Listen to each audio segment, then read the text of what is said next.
अंधा प्रेम एक सच्ची रुला देने वाली प्रेम कहानी। अनन्या एक गरीब लड़की थी। उसके पिता एक कपड़े की दुकान पर काम करते थे और माँ दूसरों के घरों में चौका बर्तन किया करती थी। अनन्या अपने माँ बाप की इकलौती लड़की थी। उसके माँ बाप ने उसे बड़े लाड़ प्यार से पाला था। वे चाहते थे कि अनन्या पढ़ लिख कर बड़ी आदमी बने, जिससे उसके सिर से गरीबी का कलंक मिट जाए। अनन्या ने जब 10वीं का इम्तहान पास किया तो उसके माँ बाप बहुत खुश हुए। उन्होंने कस्बे के एक इंटर कॉलेज में उसका नाम लिखवा दिया। इंटर कॉलेज उसके घर से थोड़ी दूरी पर था, इसलिए उसके माँ बाप ने किसी तरह पैसों का जुगाड़ करके उसे एक पुरानी साइकिल भी दिला दी, जिससे अनन्या को स्कूल जाने में परेशानी ना हो। अनन्या जब साइकिल पर बैठकर स्कूल जाती तो उसे लगता जैसे वह आसमान में उड़ रही हो। यह उसका बहुत पुराना सपना था, जो उसके माँ बाप की वजह से पूरा हुआ था। इसलिए वह रोज समय से स्कूल पहुंच जाती और मन लगाकर पढ़ाई करती। लेकिन एक दिन अनन्या की जिंदगी में एक नया मोड़ आया। दोपहर का समय था। स्कूल से छुट्टी होने पर उसने अपनी साइकिल ली और घर की ओर चल दी। लेकिन अभी वह थोड़ी दूर ही पहुंची थी कि पीछे से आती एक बाइक उसके बगल से गुजरी। बाइक को जो लड़का चला रहा था वह उसका हम उम्र ही था। लड़के ने थोड़ा आगे जाकर अपनी बाइक रोक दी और अनन्या को रुकने का इशारा किया। अनन्या उस लड़के को अक्सर रास्ते में देखा करती थी। जब भी वह स्कूल आती और स्कूल से जाती तो वह लड़का सड़क के किनारे खड़ा उसे निहारा करता था। शुरू में उसे देखकर अनन्या को बहुत गुस्सा आता था, लेकिन धीरे धीरे वह उसे अच्छा लगने लगा था। इस तरह से रास्ते में रोके जाने से अनन्या घबरा सी गई। पहले उसका मन हुआ कि वह अपनी साइकिल आगे बढ़ा दे, लेकिन फिर न जाने क्या सोचकर उसने अपनी साइकिल में ब्रेक लगा दिया।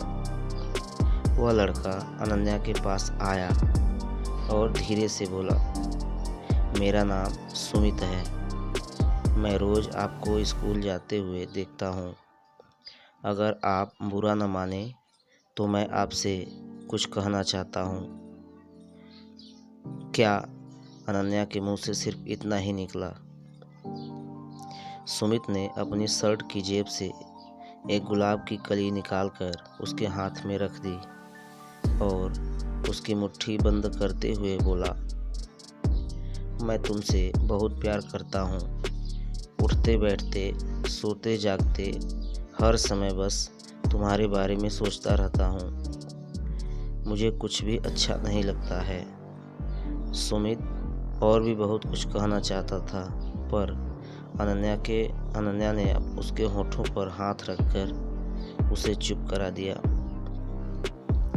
तो आपको मेरा प्यार कबूल है? उस लड़के ने अनन्या की आंखों में आंखें डालकर पूछा।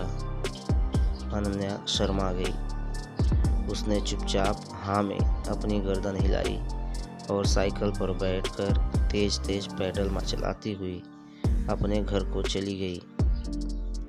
इस तरह अनन्या और सुमित में बातचीत की शुरुआत हो गई। सुमित रोज उसके लिए कोई न कोई गिफ्ट लाता और उसके लिए जीने मरने की कस्में खाता। उसकी बातें सुनकर अनन्या दीवानी हो जाती और सपनों की दुनिया में खो जाती। एक दिन सुमित ने अनन्या से कहीं घूमने चलने का आग्रह किया। पहले तो अनन्या ने हल्का सा नानुकुर किया, लेकिन फिर वह तैयार हो गई। उस दिन अनन्या बहुत खुश थी। वह तय समय पर उस जगह पहुंच गई जहां पर सुमित ने उससे मिलने के लिए कहा था। सुमित ने अनन्या की साइकिल को एक दोस्त की दुकान पर खड़ी कर दी। और अनन्या को बाइक पर बैठाकर चल पड़ा। सुमित अनन्या को लेकर नदी के पास पहुंचा। वहां पर उसने अपनी बाइक खड़ी कर दी और दोनों लोग घास पर बैठकर बातें करने लगे। सुमित ने अनन्या से एक दो बातें की, फिर वह उसके करीब आ गया और उसके चेहरे से खेलने लगा। धीरे धीरे अनन्या पर एक नशा छाता गया। शायद वह सुमित के मन की बात समझ नहीं पाई, इसलिए उसने अपने आप को सुमित के हवाले कर दिया। दोनों लोग एक दूसरे के प्यार में खो गए और दो जिस्म एक जान हो गए। अभी वे दोनों लोग ठीक से नॉर्मल भी नहीं हो पाए थे कि तभी न जाने कहां से वहां पर 3 लड़के आ गए। उन्हें देखकर अनन्या हक्का बक्का रह गई और जल्दी जल्दी अपने कपड़े सही करने लगी। यह देखकर एक लड़के ने उसका हाथ पकड़ लिया और अपने पास घसीटता हुआ बोला, इतनी भी क्या जल्दी है रानी, हम भी तो तुम्हारे दीवाने हैं, थोड़ा हमारा भी तो मनोरंजन कर दो। अनन्या ने कातर दृष्टि से सुमित की ओर देखा, पर वह अनन्या की मदद करने के बजाय हंस रहा था। यह देखकर अनन्या का हृदय चित्कार कर उठा। यानी यह सब सुमित की एक सोची समझी चाल थी। अनन्या आगे कुछ सोच ही नहीं पाई, क्योंकि वे तीनों लड़के उसके ऊपर भूखे भेड़िए की तरह टूट पड़े थे। अनन्या मदद के लिए चिल्लाती रही और वे उसे नोचते घसोटते रहे। कुछ ही पलों में अनन्या की सहन शक्ति ने जवाब दे दिया और वह बेहोश हो गई। लगभग 1 घंटे के बाद अनन्या को होश आया। वे तीनों लड़के और सुमित वहां से जा चुके थे। दर्द की वजह से उसके शरीर की प्रत्येक नस फट रही थी। उसकी आंखों के आगे अंधेरा छाया हुआ था। उसके सारे सपने ध्वस्त हो चुके थे। उसे अपना जीवन समाप्त होता हुआ नजर आ रहा था। अनन्या सोचती रही कि क्यों मैंने सुमित की बातों पर विश्वास किया, क्यों मैं उसके साथ बस्ती से इतनी दूर यहाँ पर आई। अब मैं क्या मुँह लेकर अपने घर जाऊंगी, अपने माँ बाप को क्या बताऊंगी। मेरा ये हाल देखकर वे तो जीते जी मर जाएंगे। अनन्या के शरीर में बिल्कुल भी शक्ति नहीं बची थी। वह किसी तरह घिसटती हुई नदी के किनारे पहुंची और नदी का पानी कल कल करता हुआ तेजी से बह रहा था। अनन्या ने एक बार फिर अपने गरीब माँ बाप के बारे में सोचा, लेकिन साथ ही सुमित का चेहरा भी उसकी आंखों के आगे तैर गया और इसके साथ ही क्रोध, खीज और घिन के मिले जुले भाव से उसका शरीर कांपने लगा।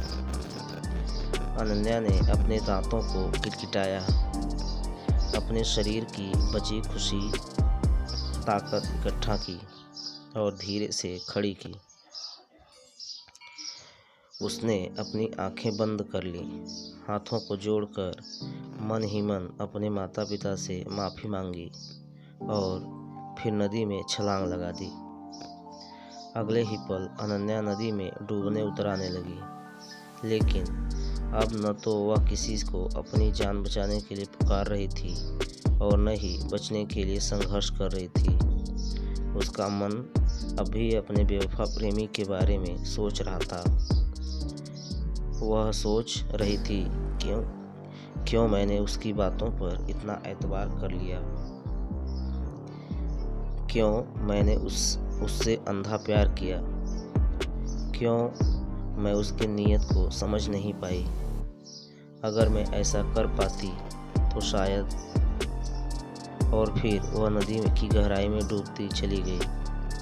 दोस्तों, किसी से प्यार करना किसी पर एतबार करना बुरा नहीं है, लेकिन अपने भीतर जज्बातों को पहचानने की भी क्षमता रखनी चाहिए। किसी की बातों पर एतबार करने से पहले उसे एक बार ज़रूर परखिए।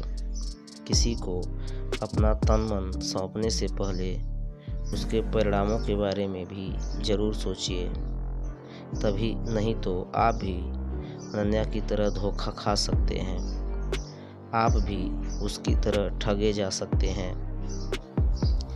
आपको यह कहानी कैसी लगी हमें ज़रूर बताएं और इसे शेयर करके अपने दोस्तों तक भी पहुंचाएं। हो सकता है कि आपके इस प्रयास से किसी का जीवन संवर जाए।